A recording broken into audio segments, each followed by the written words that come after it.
c'est quand même très attachant tout ça. On est dans du travail social, mais il y a beaucoup d'humains dans l'affaire, il y a beaucoup d'investissements personnels.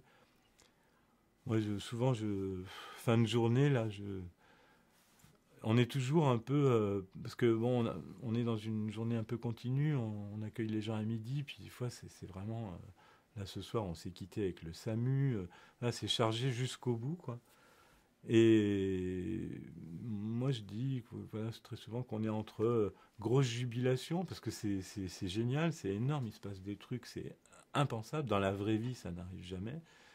Et grosse fatigue, quoi. Grosse jubilation, grosse fatigue, c'est toujours un peu lié.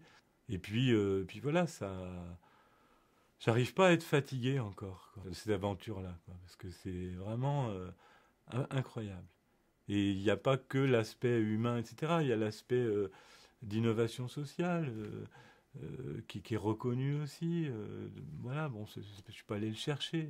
Les universitaires travaillent sur le resto, l'Agence nationale de lutte contre l'illettrisme, l'université de Nantes. L'innovation fait partie de la commande publique par rapport au resto. C'est très rare que les politiques publiques lâchent ce mot-là. Et on s'en est servi, et visiblement c'est une réussite en tout cas sur le nombre de participations. Une personne sur cinq qui fait autre chose après le restaurant, dans un resto normal, ça n'arrive pas. Donc c'est un restaurant assez unique dans son genre.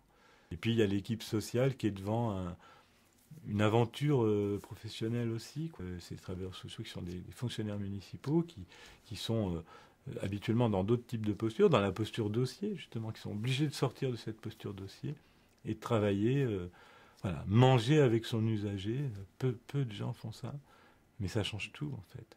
Tous les lieux d'entrée corporelle, à mon avis, sont des lieux qu'il ne faut pas négliger, qui ouvrent un champ assez large, puis qui permettent d'inventer le travail social de demain, quoi, parce que le travail social, c'est pas qu'on recrute plus, mais il y a vraiment des besoins de plus en plus forts, quoi.